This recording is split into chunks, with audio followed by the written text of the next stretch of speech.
Ramón Bertetti salpica a 2 magistrados del Poder Judicial de haber recibido un presunto soborno de 3 millones para liberar a uno de los imputados en el desfalco del Seguro Social. Magistrado Mario Díaz, uno de los señalados por Bertetti, dijo que actuaron en base a ley y que lo investiguen porque no tienen nada que temer. Defensa de Midencio Oquelí señala en informe que expresidente Zelaya ofreció a su cliente y a los cachiros la Secretaría de Seguridad y luego la dirección de Pronaders a través del diputado Juan Ramón Salgado. Eliminar tratado de extradición con Estados Unidos podría salir más caro a Honduras porque los narcos no son delincuentes comunes, advierte Hugo Acero, exministro de Seguridad de Colombia. ASJ presenta informe con 5 escenarios que podrían pasar en Honduras si Donald Trump cumple su promesa de deportaciones masivas de migrantes. Con un techo máximo de 500 millones y uno mínimo de 1 millón de lempiras, arrancan este sábado las campañas políticas electorales. Marco Rubio envía fuerte mensaje a Venezuela y Estados Unidos anuncia que Israel y Hamás llegan a una tregua. Este es su noticiero TN5 Estelar con Renato Álvarez y Cristina Rodríguez.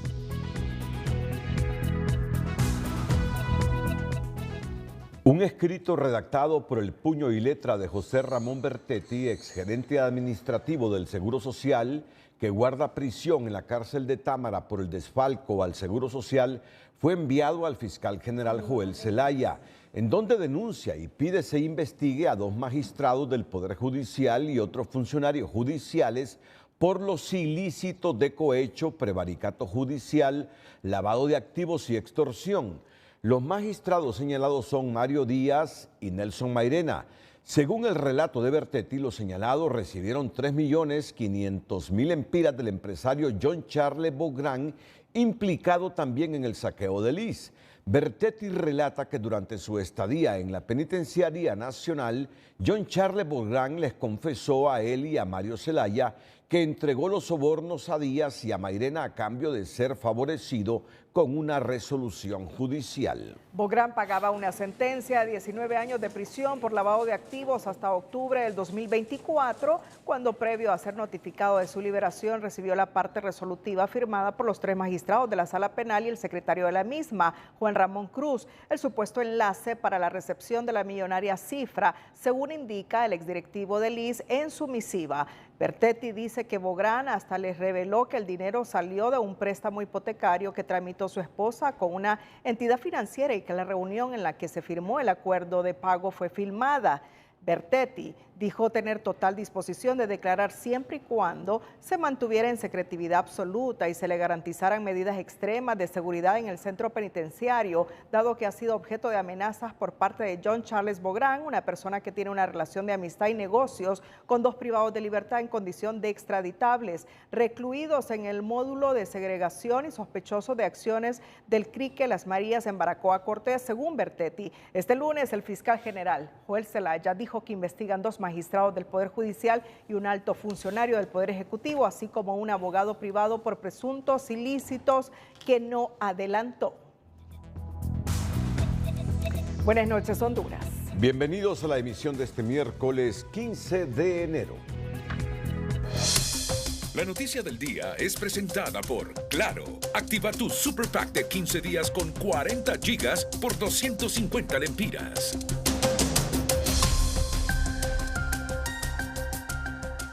El Poder Judicial nuevamente fue sacudido con otro escándalo que salpica a 2 magistrados y otro funcionario de ese poder del Estado, quienes habrían recibido un soborno de 3 millones de lempiras para dejar en libertad a uno de los imputados en el caso del desfalco del Seguro Social, aplicando el nuevo Código Penal en materia de lavado de activos. Uno de los magistrados, Mario Díaz, se defiende y dice que la ley amparaba al beneficiado. Los fantasmas del Seguro Social ahora están al acecho de la Sala Penal del Poder Judicial. luego que los magistrados Mario Díaz, Nelson Mairena y otros funcionarios fueran acusados por el exgerente administrativo Ramón Bertetti de recibir 3 millones de lempiras a cambio de otorgar su libertad al empresario John Charles Bográn, implicado en el mismo defalco millonario. Esos rumores de sobornos nacieron en el circuito de mínima seguridad de la cárcel de Támara, donde Bográn se encargó de esparcir los detalles del supuesto acuerdo de pago firmado en Valle de Ángeles entre su familia y un enlace de la sala penal. Al conocer de los hechos, la abogada de Bertetti lo exhortó a denunciarlos. El señor Bertetti se vio obligado a denunciar y yo le doy la razón, porque el derecho debe de ser aplicado o la administración de la justicia debe de administrarse en igualdad de condiciones, no para unos sí y para otros no. Este hecho se remonta a unos recursos de casación interpuestos por Bertetti, quien junto a Mario Zelaya y Bográn eran imputados por el delito de lavado de activos. La molestia surge cuando la actual sala penal solo aplicó la retroactividad de las bondadosas reformas a la ley de lavado de activos aprobadas en 2021 y derogadas en 2023, solo a John Charles y no a los demás.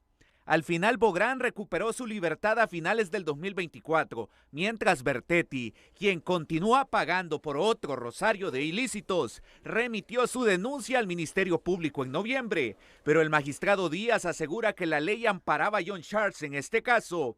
Los señores Mario Zelaya y Bertetti tenían delito precedente, en el caso de Charles Bográn no. Creo que esa es la decisión que tomamos y por eso se le otorgó el beneficio a él y a los demás no. Básicamente creo que esa es la diferencia entre uno y otro caso.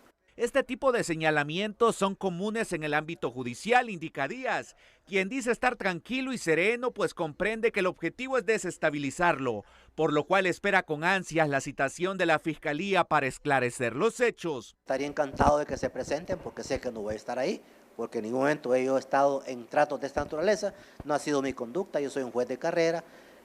Y nunca he tenido una situación en la que me vea involucrado por actos de corrupción. Desde la sociedad civil exhortan al Ministerio Público a darle celeridad a las investigaciones. Sea parte de un proceso de seguimiento que permita en el futuro próximo, y esperamos que muy próximo, el Ministerio Público termine la investigación y determine si ha existido o no un hecho constitutivo de delito. De acuerdo a la carta de Bertetti, Bográn pidió a su esposa grabar la reunión que sostuvieron con el secretario de la Sala Penal, Juan Ramón Cruz, con quien aparentemente se pactó la presunta entrega de los millones.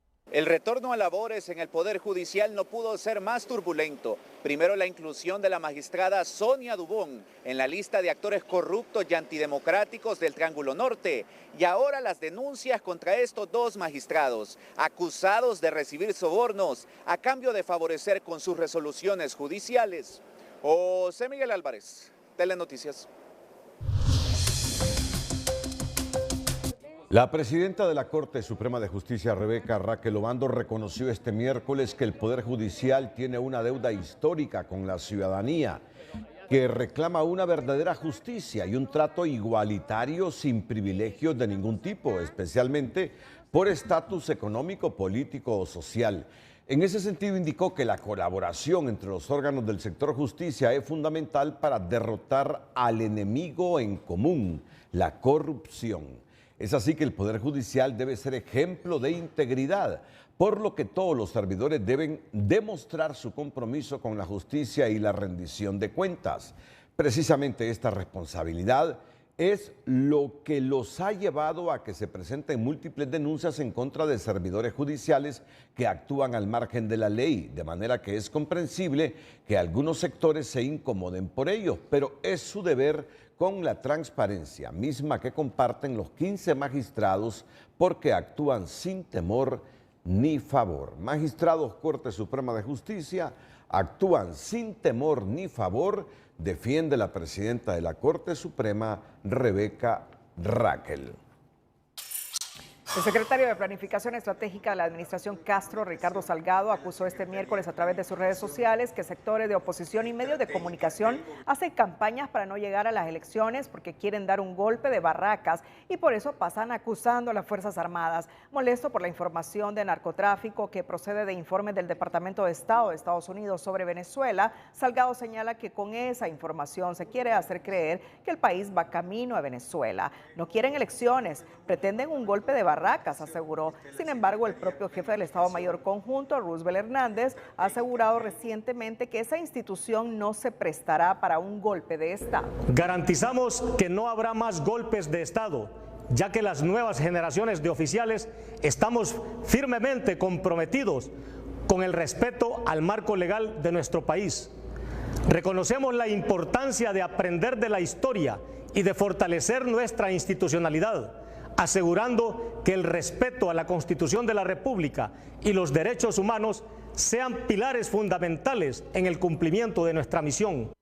El general Hernández dijo que su institución condena todo golpe de Estado de los cuales se derivan efectos perniciosos en el marco del rompimiento del Estado de Derecho y la violación a la Constitución de la República. En Honduras, el poder de las armas lo tienen los militares. Honduras atraviesa actualmente por focos de tensión creados desde el oficialismo para polarizar y dividir a la población como estrategia para desplazar de la agenda pública los grandes problemas que ameritan respuestas, sostienen analistas y sociólogos. En tanto, en el sector oficial son del criterio que ellos no polarizan, solo responden a los ataques de la oposición.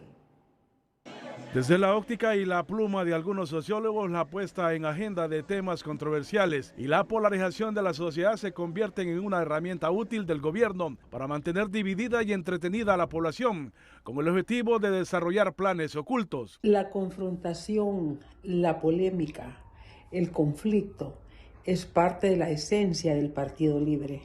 Libre optó por esa vía de confrontar y dividir. La situación subirá de tono a medida que los procesos electorales se acerquen, vaticina la socióloga Castellanos, mientras en el gobierno niegan que esa sea su intención, de polarizar la sociedad y que su reacción obedece a respuestas por ataques de la oposición. Bueno, la polarización principalmente viene de la oposición política, pero es inevitable en un año electoral y sobre todo cuando se están tomando temas tan, tan polarizantes, valga la redundancia, que es como el tema de la ley de justicia tributaria, por ejemplo, porque ahí ese pequeño grupo que representa un polo, que es la oligarquía hondureña, utiliza todos sus medios para estigmatizar al gobierno, para hablar mal de la gestión de la presidenta Xiomara y para hacer comparaciones absurdas incluso con el régimen anterior. Sin embargo, hay señales claras, consideran los sociólogos y los analistas, que desde el poder el objetivo es mantener entretenida la opinión pública con una agenda controversial y ejemplifican la denuncia del tratado de extradición, la advertencia de la gobernante Xiomara Castro de cerrar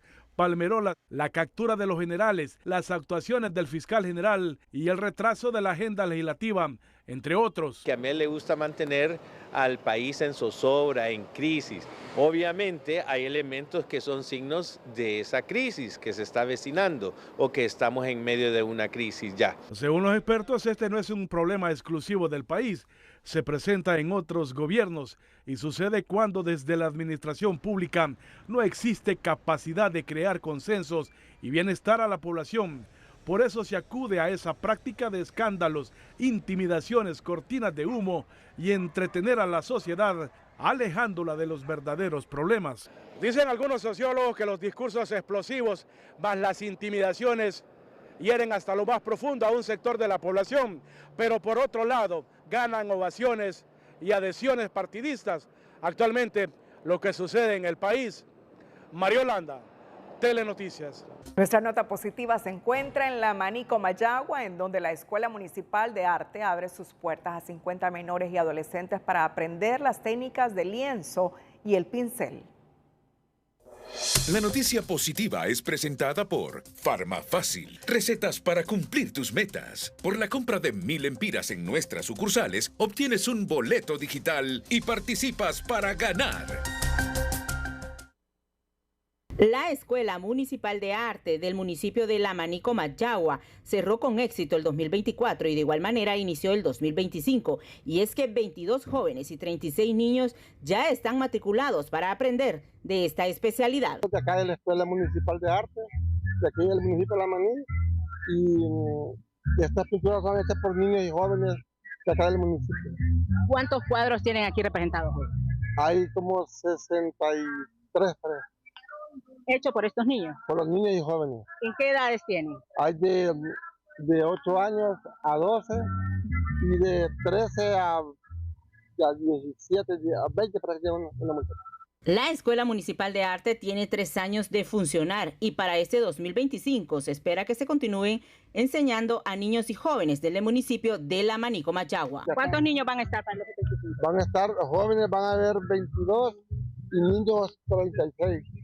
Escuela Municipal de Arte en el municipio de La Manico Mayagua. Desde la ciudad colonial, este es nuestro contacto para TN5 Estelar, informó Sandra Pérez.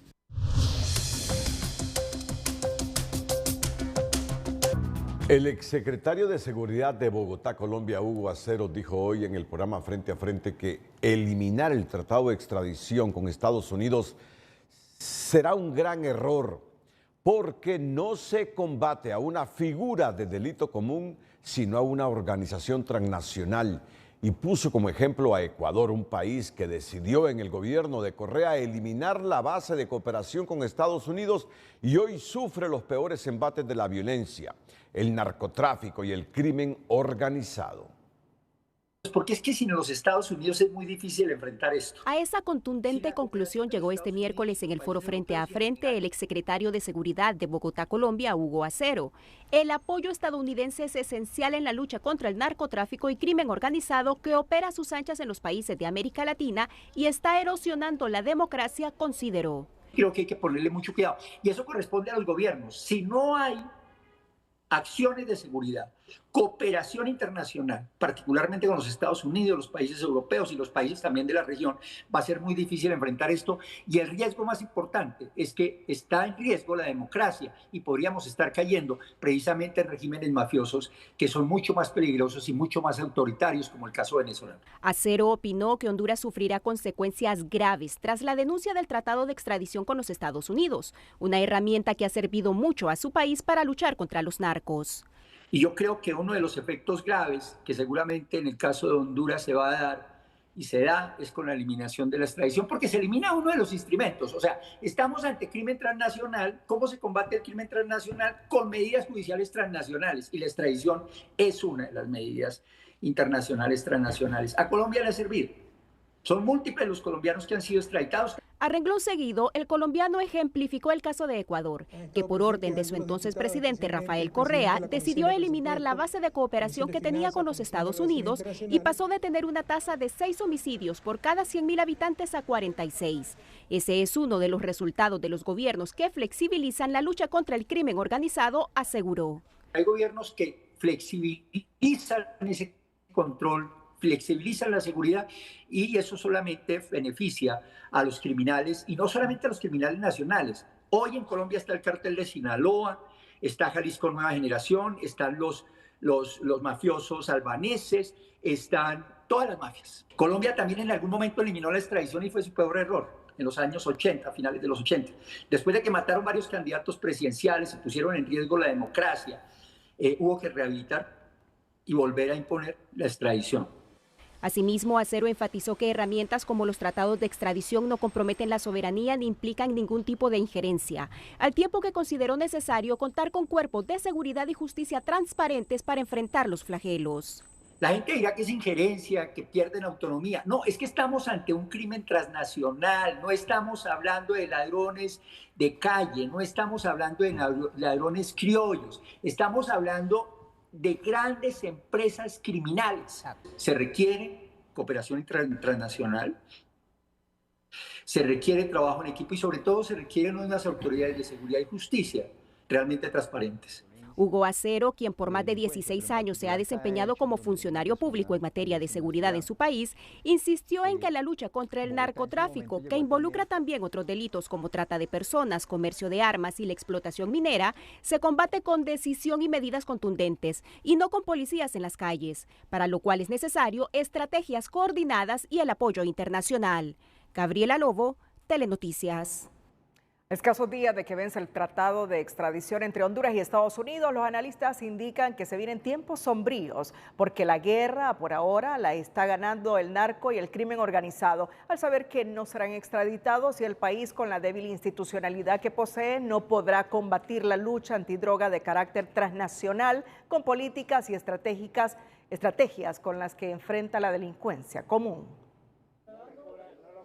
El extraditable Teodoro Rodas Dubón será de los últimos hondureños en ser capturado con fines de extradición, a menos de 43 días para que venza la vigencia del tratado con Estados Unidos. Eliminada su mejor arma contra el narco, los días que vienen para Honduras son oscuros, alerta este analista. Son de mayor peligrosidad, de mayor inseguridad, de mayor control del Estado a través de la estructura del narcotráfico en el país. Prácticamente, más allá de un narcoestado, vamos a tener un cerco del narcotráfico controlando totalmente el país. El Estado hondureño quedará en una situación de indefensión, dejando un espacio de actuación para que el crimen organizado llene de violencia y droga los distintos rincones de la nación, insistió Méndez. Y en medio de la amenaza gubernamental de retirar la base estadounidense en Palmerola, el escenario de riesgo que le depara al país es inminente, indica este general retirado, para quien el crimen transnacional solo puede combatirse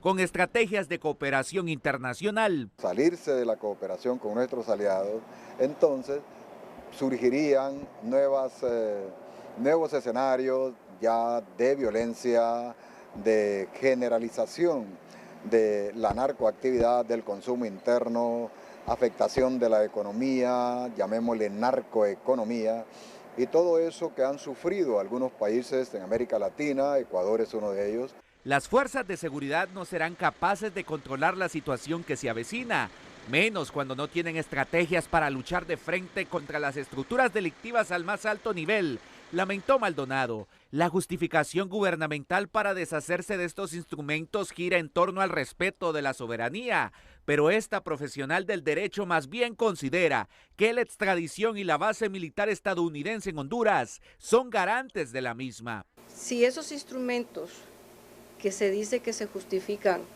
en pro de la soberanía son precisamente para garantía de la soberanía, porque evita precisamente que esa trascendencia geográfica que pasa las fronteras ocupe el territorio nacional para el tráfico, del narcotráfico y del crimen organizado. De acuerdo a los consultados, haber eliminado la extradición prácticamente dejará a Honduras en manos de los capos y la criminalidad organizada. José Miguel Álvarez, Telenoticias. Bueno, siempre sobre este tema del narcotráfico, las repercusiones que tiene todo esto. En los últimos 2 días, Diario La Prensa de San Pedro Sula ha estado publicando una noticia de interés relacionada con Erika Bandi. En Quimistán, Santa Bárbara, apartada del ruido de una carretera pavimentada, así es la aldea donde efectivos de unidades de la Policía Nacional permanecen como parte de una operación en búsqueda de un supuesto botín en propiedades que ha trascendido fueron aseguradas al extinto Magdaleno Mesa, conocido también como Neri Orlando López Sanabria, un presunto narcotraficante que guardaba prisión en la cárcel de máxima seguridad El Pozo cuando fue ultimado al interior del recinto en octubre de 2019, según la publicación de la prensa. Justo por estas caletas que anda buscando la policía en esa zona occidental del país, es que mataron a la pareja de Magdaleno Mesa, la Erika Bandi. Con trayectos de tierra un tanto dañados. Así es la carretera que conduce a la aldea La Corosa, en Quimistán, Santa Bárbara. Hay unas que otras viviendas distanciadas entre sí y en la que algunos de sus esquivos habitantes se integran en grupos campesinos que siembran maíz y otros granos básicos.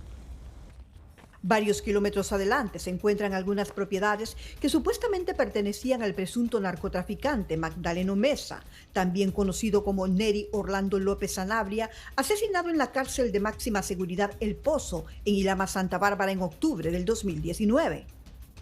Los caminos desolados, rodeados de verdes montañas, llevan a una de las propiedades donde hace algunos días inició una operación en la que participan miembros de unidades policiales.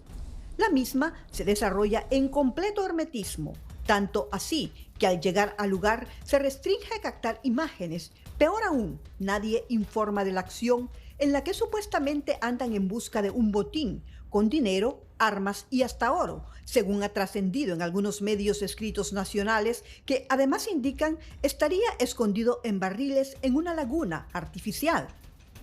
Pero hasta esta tarde quienes aquí permanecen no dan detalles, aunque la operación prosigue. Una operación que cuando se intentó abordar algunas fuentes policiales indicaron que es liderada por la Fiscalía contra el Crimen Organizado, pero tampoco informan de la misma. Un año antes de su crimen, en junio del 2018, Magdaleno Mesa fue detenido junto a su compañera de hogar Erika Bandi, ultimada en junio del 2023 en San Pedro Sula.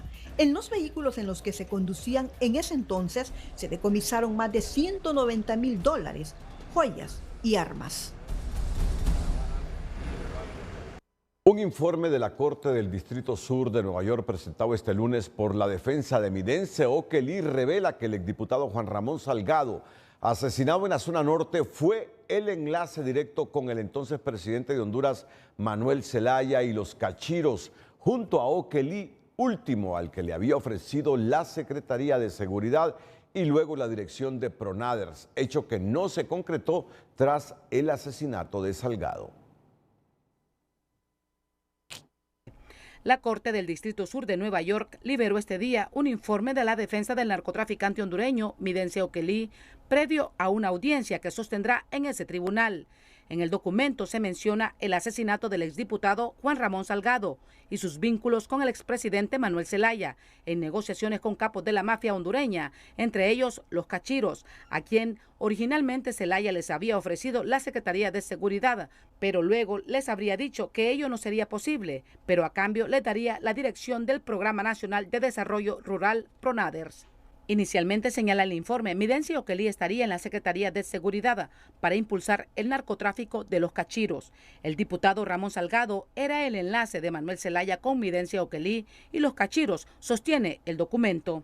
No obstante, Zelaya les informó que no podía darles la Secretaría de Seguridad y ofreció Pronaders, a lo cual los cachiros no se opusieron por considerar que desde esa dependencia se podía ayudar a la gente en Colón con proyectos y empleo.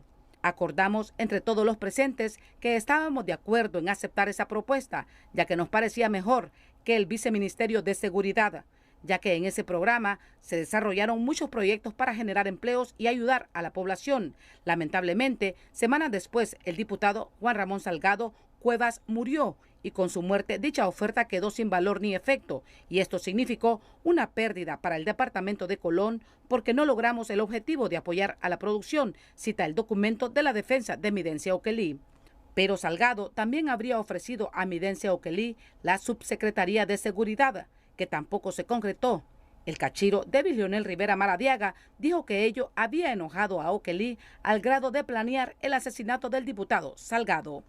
En el documento, la defensa de Eminence Okeli pide a la Corte del Distrito Sur de Nueva York que desestime las actuaciones previas en las que Rivera Maradiaga acusó a Okeli Martínez de haber participado en 7 asesinatos, incluido el del exparlamentario Salgado. La defensa señala que el testimonio de David Leonel Rivera Maradiaga, uno de los cachiros, carece de credibilidad. El cachiro, en su testimonio, indicó que junto a Eminence Okeli organizaron el crimen del diputado Salgado, pero ello es falso, sostiene la defensa, al indicar que han aparecido otros testimonios tras conocer el relato de Rivera Maradiaga, que descartan esa versión por considerar que Salgado y Okeli eran aliados políticos y que Juan Ramón Salgado más bien le había ofrecido ser subsecretario de Seguridad. Es el primer documento liberado por la Corte del Distrito Sur de Nueva York, en donde se manifiesta que el entonces presidente Manuel Zelaya sí habría ofrecido puestos a los cachiros y Okeli a través del malogrado diputado Salgado. Raquel Lazo, Telenoticias. En resolución de audiencia de información, un juez de primera instancia dictó arresto provisional para el hondureño Teodoro Rodas Durón, solicitado en extradición por la Corte del Distrito de Oregon, Estados Unidos, por los delitos de conspiración para distribuir 400 gramos o más de una mezcla sustancia que contiene una cantidad detectable de fentanilo.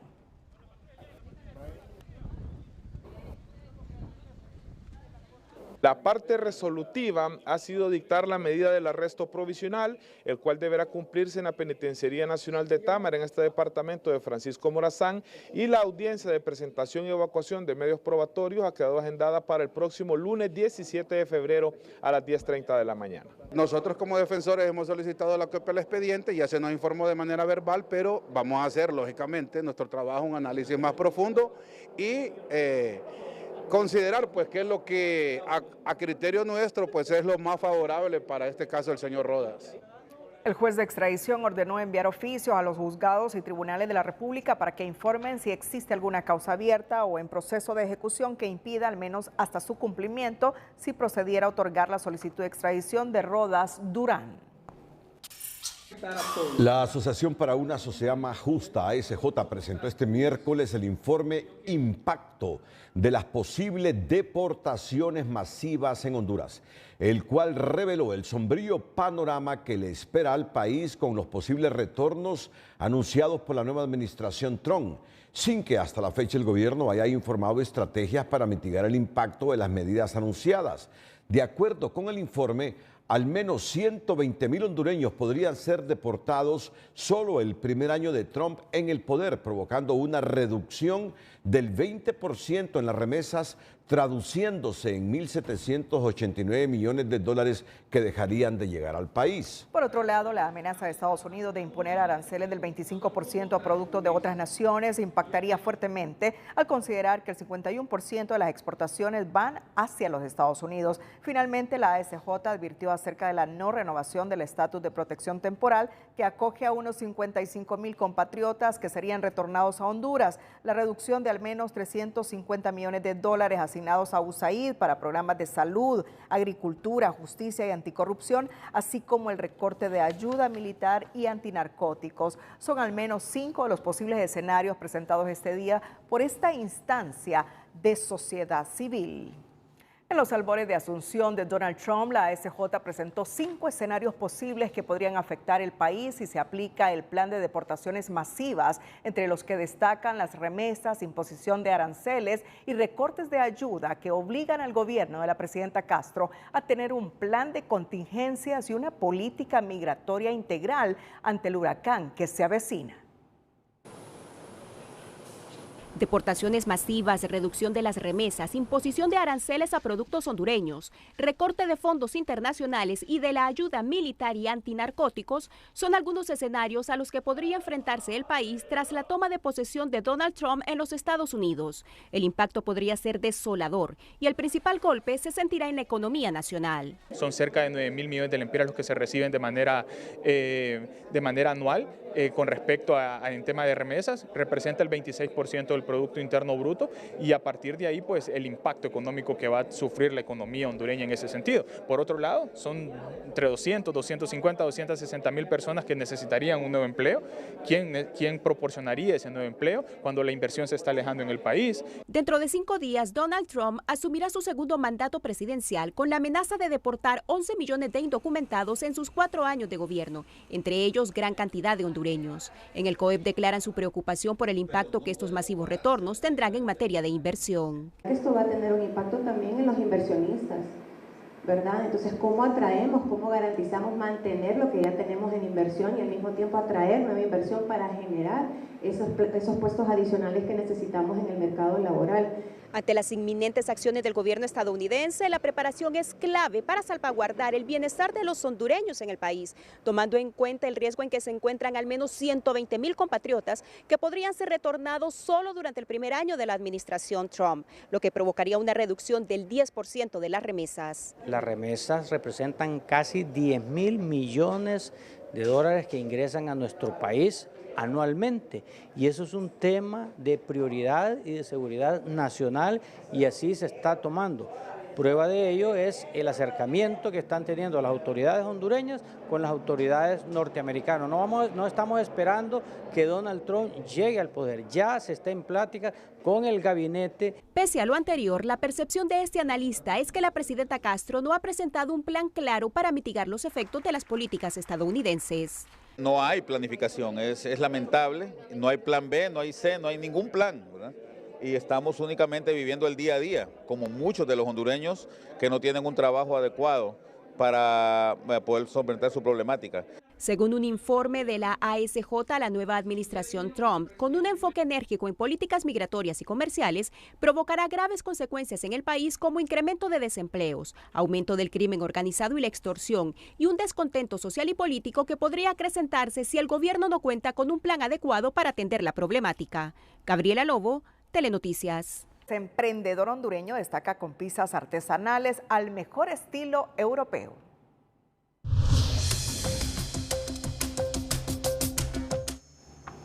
Después de laborar 3 años en bares y restaurantes en Suiza, el joven Emilio Hernández decidió aplicar sus aprendizajes de la cocina europea en la capital y abrir un negocio de pizzas artesanales, las cuales prepara frente a los clientes y están listas en 7 minutos. Estamos ubicados en Colinas del Barque, más conocido como Mimbres. Nuestras pizzas son pizzas artesanales, puedes encontrar como 3 carnes, 2 carnes, suprema, pepperoni, jamón, tocino maíz. Puedes armarla a tu gusto. Puedes armar como una picosita que la tenemos entre el menú, que es una pepperoni con hongos y jalapeños, súper deliciosa y recomendada.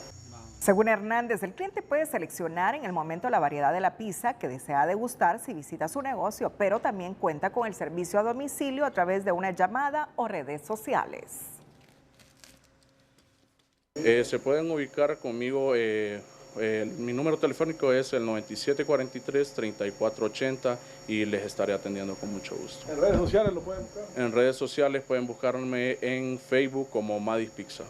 Madis Pizza. Madis. Así se llama todo. Sí, señor, Madis Pizza. Y los precios varían dependiendo. Sí, son cómodos, tenemos precios cómodos. Los precios en Madis Pizza van desde los 139 lempiras en adelante y depende de la variedad o los ingredientes que el cliente desee agregar. De acuerdo al cronograma electoral, el próximo sábado 18 de enero inicia el periodo de propaganda electoral de cara a las elecciones primarias internas del 9 de marzo próximo. La Unidad de Política Limpia emitió en septiembre del año pasado el techo de los límites del gasto en campañas políticas. En el nivel electivo presidencial, un precandidato puede gastar más de 505 millones de lempiras. En el nivel electivo de diputados varía según la carga electoral por departamento y el monto oscila entre 4 y 2 millones de lempiras. En tanto, en el nivel electivo municipal, el gasto también es en función de la carga electoral del municipio y los montos oscilan entre 70 millones y 1 millón de lempiras. Por ejemplo, para el Distrito Central el monto autorizado es de 70 millones y en San Pedro Sula de 44 millones de lempiras. El exfiscal general Edmundo Orellana en su cuenta de X se refirió sobre los gastos que tienen que hacer los movimientos internos de los partidos políticos para las elecciones. En un primer mensaje dijo, solo para elecciones primarias se requieren aproximadamente 30 millones de lempiras, denuncia Carlos Urbizo. Entre las primarias y las generales son 60 millones, sin incluir la campaña electoral. En total son varios cientos de millones por movimiento o partido político. Y en un segundo X, Orellana se hace la pregunta, ¿por qué nos extraña entonces que los políticos financien campañas malversando fondos públicos y pacten la entrega del país con las élites económicas y los narcos? Basta cambiar las reglas del financiamiento para impedir al menos la participación de los narcos, acotó el exfiscal del Estado. La Unidad de Política Limpia iniciará su trabajo de fiscalización de los fondos utilizados en las campañas electorales a partir del 18 de enero, pero su labor se verá limitada por las reformas que no se hicieron en el Congreso Nacional, orientadas a dar a esa instancia herramientas más fuertes para poder detectar la procedencia de los dineros que ingresan a las campañas políticas. El próximo sábado inicia una nueva prueba de fuego para la Unidad de Financiamiento, Transparencia y Fiscalización de los Partidos Políticos y Candidatos. Entra en vigencia el periodo de propaganda electoral de cara a las elecciones primarias del 9 de marzo.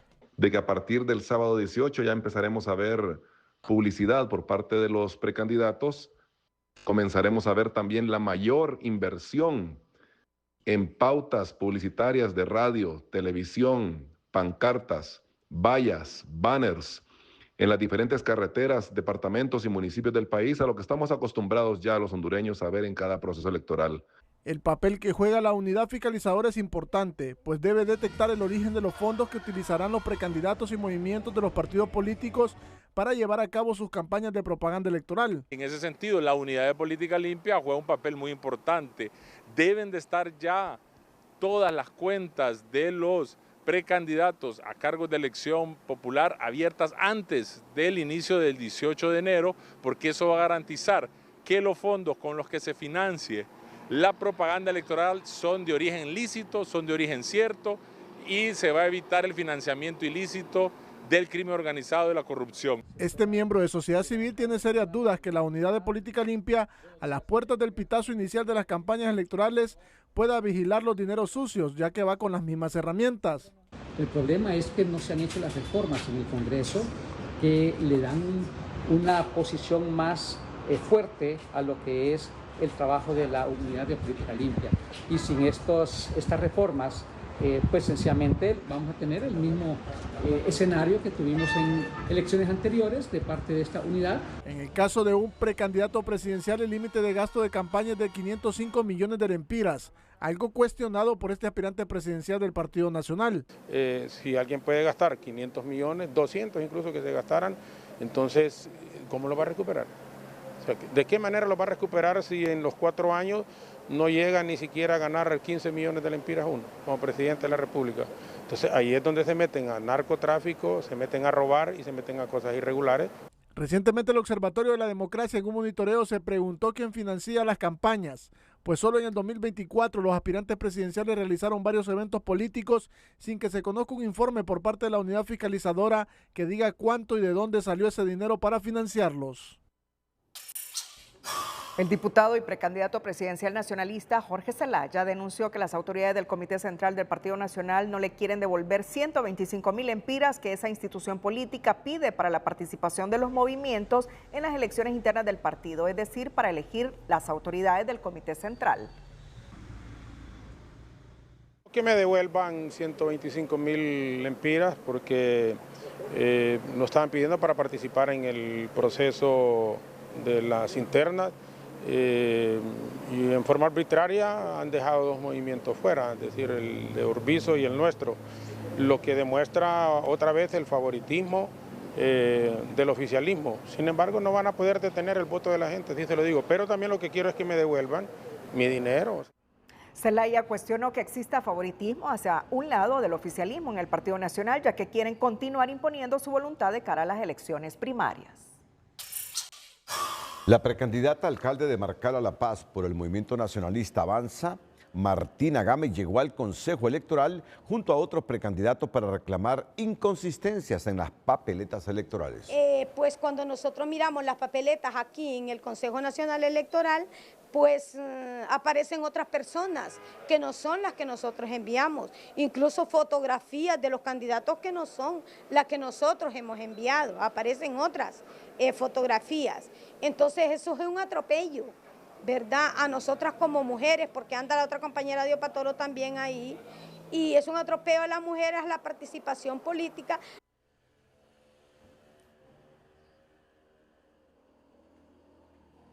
Gámez aseguró que hay intenciones de obstruirle su participación en las elecciones primarias de marzo y hace el llamado de atención para los coordinadores del movimiento del Partido Nacional Avanza, que lidera la precandidata presidencial Ana García. Tras la presión del Tribunal de Justicia Electoral se logró la sanción y publicación en el diario oficial La Gaceta de la Ley Procesal Electoral, así lo informó en un comunicado el órgano de justicia electoral, tras indicar que esa normativa ha sido diseñada con el objetivo de garantizar la transparencia, equidad y justicia en todos los procesos electorales. Señala que la ley incluye mecanismos innovadores para la resolución de conflictos y la protección de los derechos de los votantes. El tribunal hace un llamado a todos los partidos políticos, candidatos y ciudadanos a tomar en consideración la nueva ley procesal electoral. Y ahí estamos a punto de que el Consejo Nacional Electoral nos diga que se inicia la campaña política, que ya los movimientos internos de los partidos políticos pueden hacer proselitismo encerrado y en abierto, donde quieran. Pero ahí tenemos una gran debilidad, la economía. Estamos inmersos en la actividad electoral, en lo político, pero nuestra economía dando tumbos. Atentos a estas noticias en los próximos minutos acá en el Noticiero Líder. Antes, el aumento al salario mínimo, el nuevo precio del gas LPG y otros costos adicionales se harán sentir en el nuevo precio que tendrán las tortillas de fábrica, advierten los productores, mientras la Secretaría de Desarrollo Económico adelanta que no autorizará el incremento que oscilará entre 10 y 15 centavos.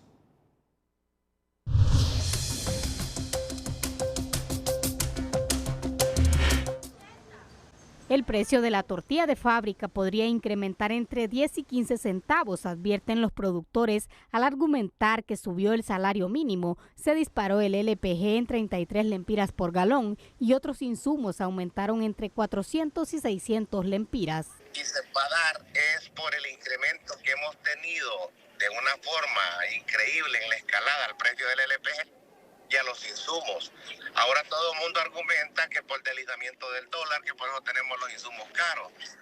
Otra cuestión, a partir de este mes de enero hay que hacer un ajuste al salario mínimo. Representantes de los consumidores aseguran que es una alza injustificada porque son industriales que tienen suficientes ganancias y ya le han incrementado al reducir al mínimo el tamaño de la tortilla, afectando el bolsillo de los que menos tienen. Para nosotros no es justificable. Fíjese que ahora, imagínese, va a comprar uno de una tortilla que antes normalmente, ¿verdad? Salían, ahora salen 3 tortillas de una que comíamos normalmente, ¿verdad? Entonces, realmente yo creo que tienen suficiente ganancia, ¿verdad? Mire, la población ya no aguanta tanto aumento de todo. Desde el gobierno rechazan y desautorizan categóricamente el aumento al asegurar que se ha vuelto costumbre que cada inicio de año amenazan con aplicar alzas como un método para lograr beneficios como el subsidio que se aprobó al LPG el año anterior. Ya ellos han agarrado como bandera de extorsión, se puede decir así, de querer estar jorobando al pueblo. De parte del gobierno vamos a rechazar de manera rotunda cualquier incremento en este rubro. Y es más, si me toca ir con el Ministerio Público para castigarlos por usureros y agiotistas, lo vamos a hacer, tanto para empresarios del rubro del maíz, de la harina, como empresarios que se dedican a la venta de tortillas. Sin embargo, el presidente de la Asociación de Productores de Tortilla asegura que nunca le dieron el subsidio al LPG, por lo que este jueves determinarán de cuánto será el incremento.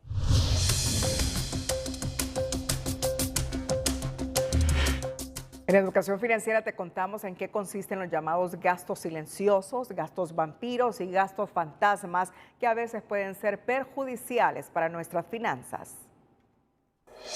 Educación Financiera es presentada por Banpaís. Compra todo lo que quieras y divídelo en cuotas a 0% interés.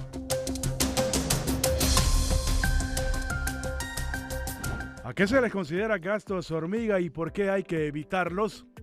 Son frecuentes y deliberados. Son esas pequeñas cantidades de dinero que se gastan casi a diario y que al considerarse insignificantes no se tienen contemplados en ningún presupuesto. Por ejemplo, una botella de agua, un chocolate o un café. Gastos vampiro.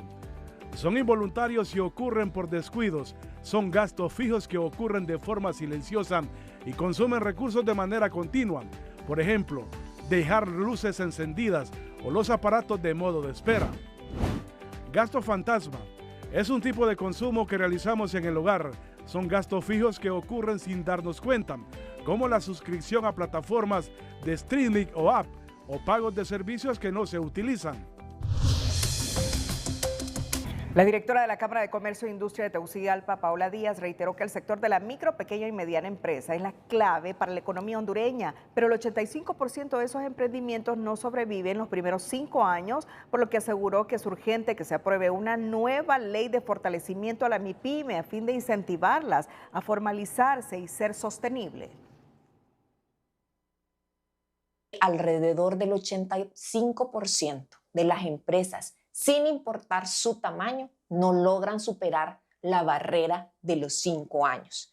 Es por eso que desde Cámara de Comercio e Industria de Tegucigalpa hemos solicitado a nuestras autoridades para que se enriquezca y se apruebe una nueva ley para la reactivación económica y el fortalecimiento de la MIPYME.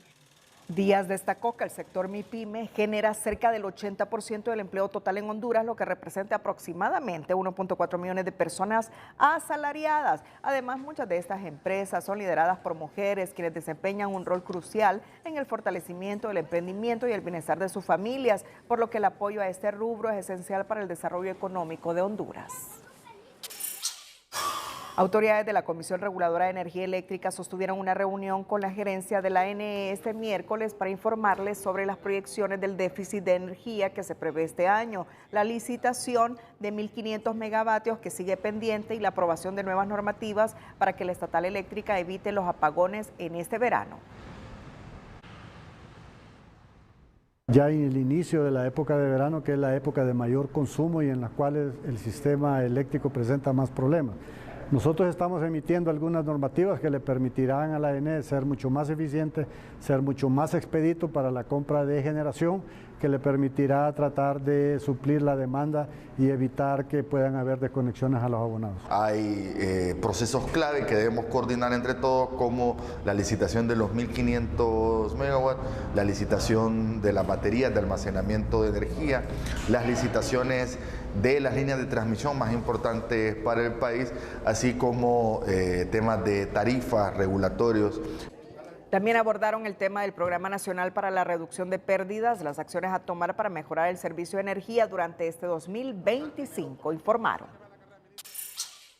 Las importaciones de combustible superaron los 26 millones de barriles y un costo de 2.358 millones de dólares a noviembre del 2024, informó el Banco Central de Honduras. El precio promedio de los carburantes disminuyó en 6.7%, sin embargo, el consumo incrementó 5.2%. Los productos que más se importaron fueron las gasolinas, el diésel y gas licuado debido al aumento del parque vehicular y la generación de energía eléctrica en el caso del diésel.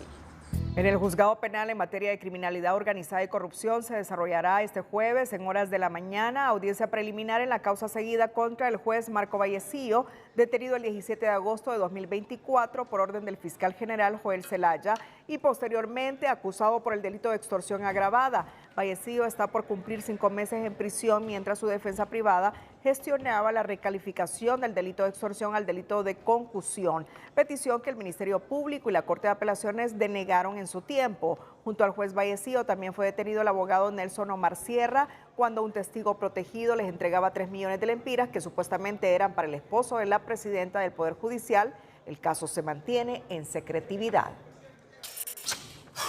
La defensa privada del general Carlos Puerto, uno de 3 jerarcas militares retirados acusados por el homicidio de Isi Obed Murillo, revela que durante la audiencia inicial se evacuó el análisis balístico del Ministerio Público, donde el perito admitió que el grado de certeza de su pericia en el sentido de la trayectoria de la bala es solo de un 50% y no del 100%. Señaló que le faltaron elementos planimétricos y también señala que hubo contaminación de la escena porque el joven fue levantado de manera inmediata.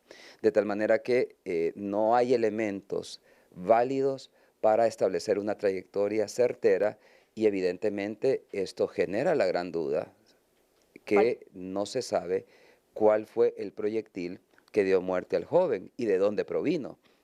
Faltaron, asegura el abogado López, elementos probatorios para acreditar cuál fue y de dónde vino el proyectil que le dio muerte a Isi Obed y provocó lesiones en otros jóvenes. Además que el general Puerto no formaba parte del Estado Mayor Conjunto el 5 de julio de 2005, el día de los hechos en las inmediaciones del aeropuerto Toncontín de Tegucigalpa.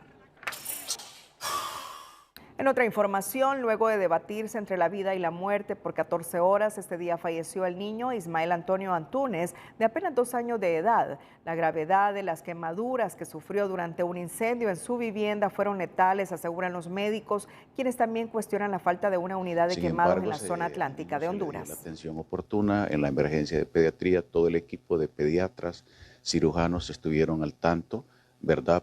Procedieron a pasarlo a la sala de operaciones para la limpieza quirúrgica, el debridamiento, mientras se gestionaba el traslado a Fundaniquén.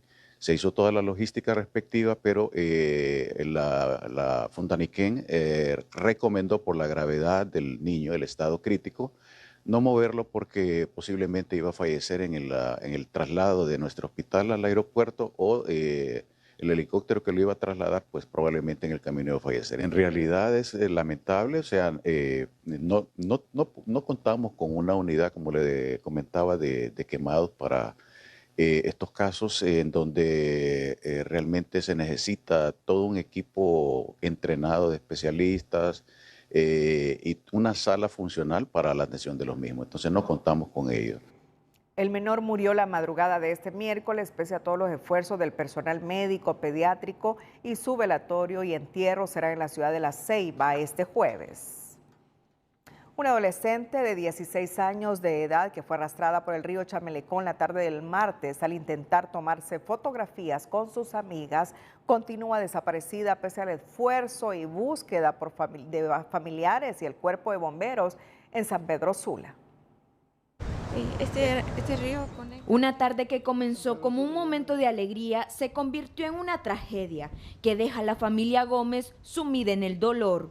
Ruth Elizabeth Gómez, una joven de tan solo 16 años de edad, desapareció en las aguas del río Chamelecón que conecta San Pedro Sula con Villanueva, después de un acto de valentía lanzándose al río para rescatar a la hermana de su amiga, que había caído al agua mientras se tomaban fotos en la zona.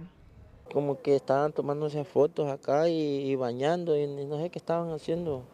No sé, trajeron choncherías para comer, saben cómo son las niñas. Trajeron una niña chiquita que tenía la señora, son hermanitas con la otra y esa cayó al río y por sacarla dicen que mi hija la sacó.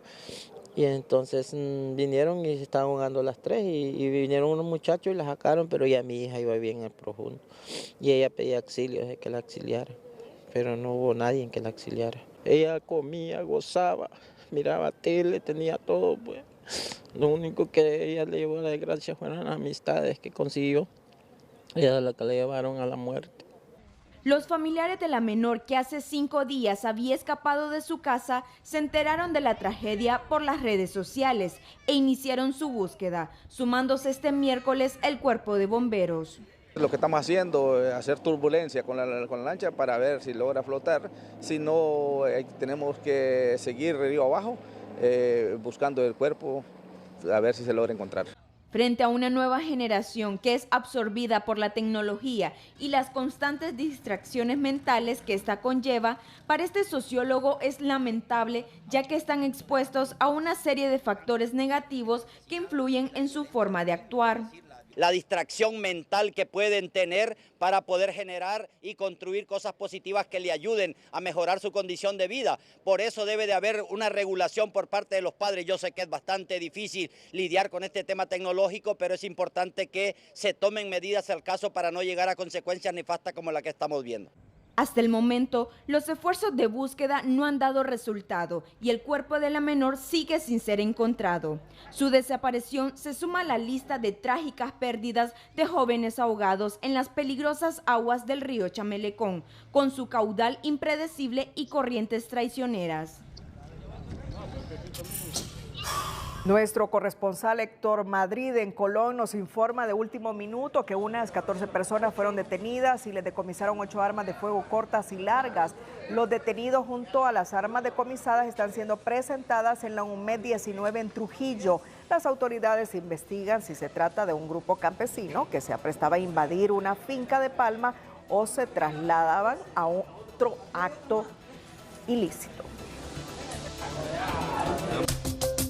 Hola, ¿qué tal? Qué gusto saludarles. Inicio presentándoles esta imagen que justamente nos ilustra la misión Copérnicus, que el fenómeno La Niña ya está aquí y es justamente el enfriamiento de estas aguas en el Pacífico, aguas superficiales. Sin embargo, será corto el periodo de La Niña, 3 meses y luego pasamos a un periodo neutro y hay una proyección que a mitad del 2025 volveremos a temperaturas elevadas a nivel de los océanos, es decir, que las olas de calor marina seguirán afectando el clima a nivel mundial. Y la otra imagen lo que nos dice es que tendremos tenemos asegurado para febrero, marzo y abril mucha lluvia en el nororiente de nuestro país, así que atención con eso. ¿Qué tenemos para esta jornada de jueves? Pues las condiciones se van a presentar bastante estables en el territorio hondureño. Tenemos el Frente Frío 23 que continúa estacionario aquí al norte de la península de Yucatán, pero hay algunas corrientes de bajo nivel que arrastran a ratos un poco de humedad. En buena parte del territorio la condición es seca para esta jornada. Sin embargo, pues cambiará el patrón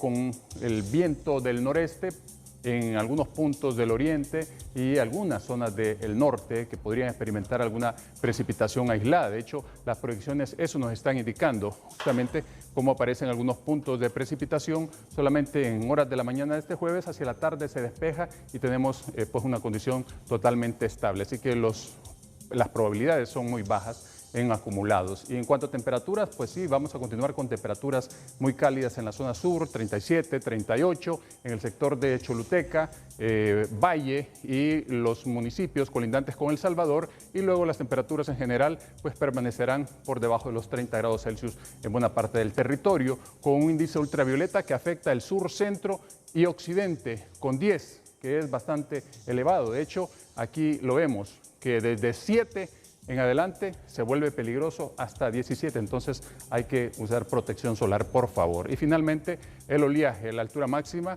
2.3 metros en el litoral Caribe y 1 metro en la salida del Golfo de Fonseca. A cuidarse mucho, siempre les queremos como televidentes, sino como noticia. Que la pasen bien. Bueno, miren, esta zona de Colón es de las más críticas en el país con la tenencia de la tierra. Unas 14 personas han sido detenidas y les han decomisado 8 armas de fuego cortas y largas. Los detenidos junto a las armas decomisadas están siendo presentadas en este momento en la UMEP 19 en Trujillo. Las autoridades investigan si se trataba de un grupo campesino que se aprestaba a invadir una finca de palma o se trasladaban a realizar un acto ilícito, ¿verdad? Bueno, todo está en investigación en este momento, pero está sucediendo, ¿verdad?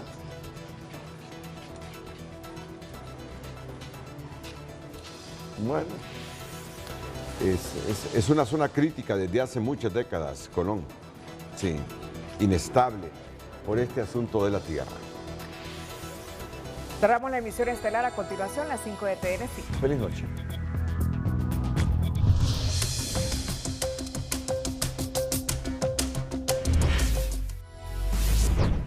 Ramón Bertetti salpica a 2 magistrados del Poder Judicial de haber recibido un presunto soborno de 3 millones de lempiras para liberar a uno de los imputados en desfalco del Seguro Social. Magistrado Mario Díaz, uno de los señalados por Bertetti, dijo que actuaron en base a ley y que lo investiguen porque no tiene nada que temer. Defensa de Midense Oquelí señala en informe que expresidente Zelaya ofreció a su cliente y a los cachiros la Secretaría de Seguridad y luego la dirección de Pronaders a través del diputado Juan Ramón Salgado. ASJ presenta informe con 5 escenarios que podrían pasar en Honduras si Donald Trump cumple su promesa de deportaciones masivas de migrantes. Marco Rubio envía fuerte mensaje a Venezuela y Estados Unidos anuncia que Israel y Hamás llegan a una tregua.